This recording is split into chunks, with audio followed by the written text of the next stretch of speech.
when you spoke about Soma, can you tell us what exactly it is? Yes. So in the forest now we have many aushadams, different aushadams, for healing the body, healing the mind. And there are some aushadams that are described actually in the Yoga Sutras of Patanjali, that they are capable of altering the state of consciousness. So if you go on meditation like I did myself, it takes like 10 years for you to reach a very deep altered state of consciousness and come out of the body and see things different, like is described on the scriptures, But if you take like an aushadam, all this process gets shortened. And in few sessions, you are able to experience things that are described in the Vedas and many other places. Something similar like to Vishwarupa Darshana that Shri Krishna gives to Arjuna in the Gita, So this Soma, we believe that Soma is equivalent to Uni. That's the name in the Amazon tradition for this aushadam. What it's the mixture of two plants.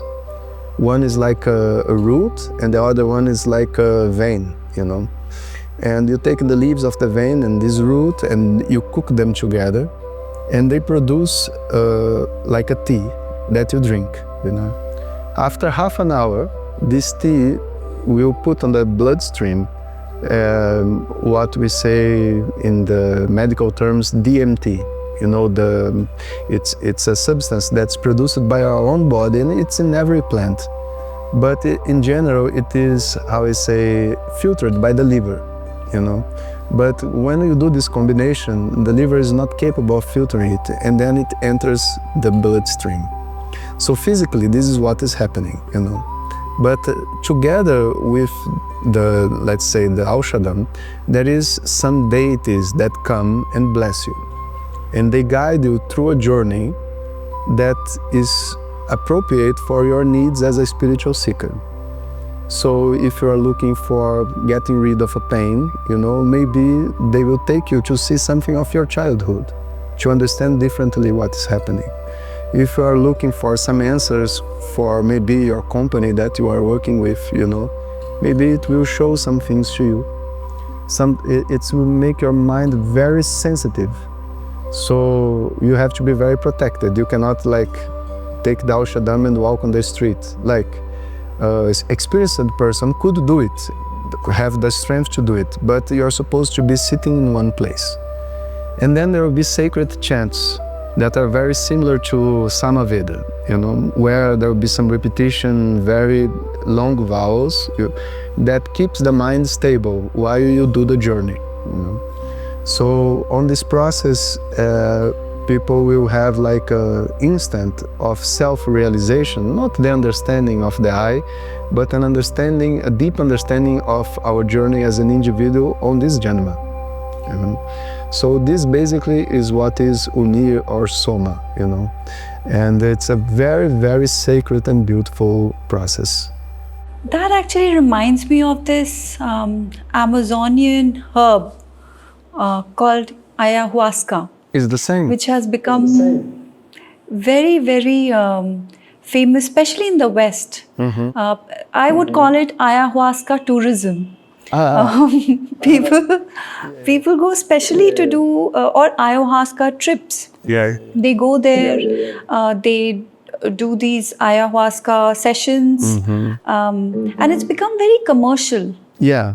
The problem is that you may have the ayahuasca substance, but you may not have the tradition behind it that brings all the spiritual power together, So you need to have both. When you have both together, then the tradition is alive. And then it's not just a trip.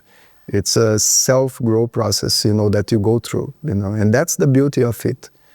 And ayahuasca is the name for the aushadam next to Peru and other countries in Brazil, But in our tradition, it's called Uni or Nishipa. It's the two names in the Amazonian tradition. So can you tell us, Acharya ji, for all those people who see all these people who go and have ayahuasca and then they say, oh my God, it was so enlightening. What is the procedure? Why shouldn't people take it so lightly and follow the right procedure and think twice before doing it? Yeah, that's very important. So can I share a little bit of a story how I took it for the first time?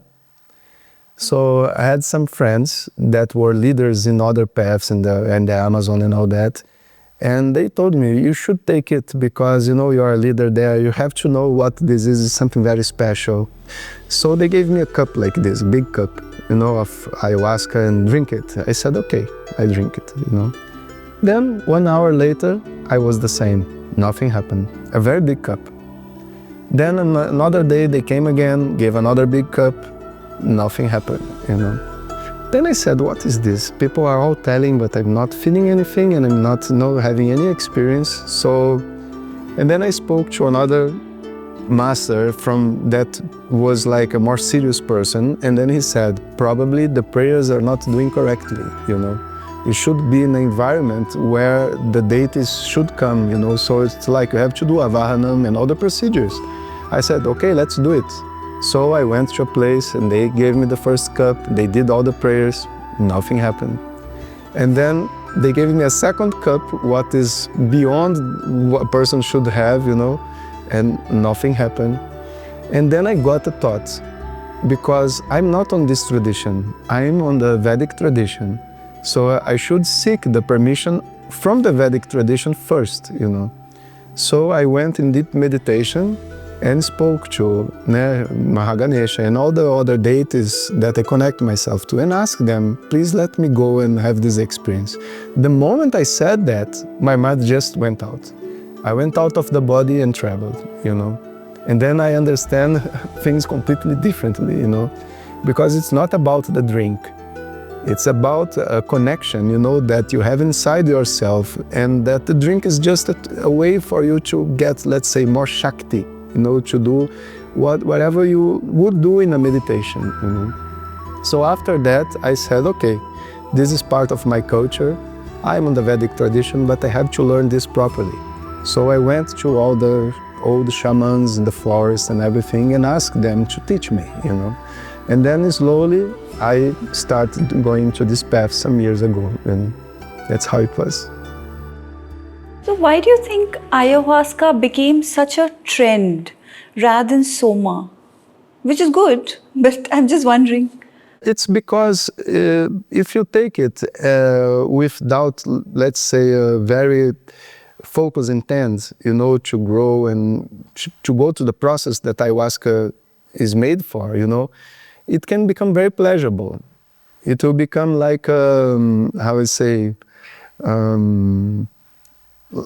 like watching to a good movie or listening to a good music, you know. So there is a way of taking a quantity that's not so high, where you have a very good experience, and then people get addicted to this good experience. And then they start to do ayahuasca groups and this, and then they would play any types of songs. And it's pleasant to be there, you know. But the problem is that when you open the door so that the good guest comes in, the dog also comes in, you know. So it's very dangerous because you are opening yourself in a very sensitive way, and you can get this kickback, you know. So you have to do in a proper place. That's my guidance, you know. I would not take ayahuasca in any place with anyone. It's very dangerous. How dangerous can it be? What is the extent? Ayahuasca is created to create an anti-trauma. Think about this. How long it takes to get a trauma in life? 5 seconds, 20 seconds, you are traumatized, you know. There should be a way to untraumatize a person. So a person has to become very sensitive and see things very positive, you know. That's how it was created, you know. So you go in the force of the medicine, and there you receive like a blessing in the form of an experience, of guidance, of many things that changes people's life, you know.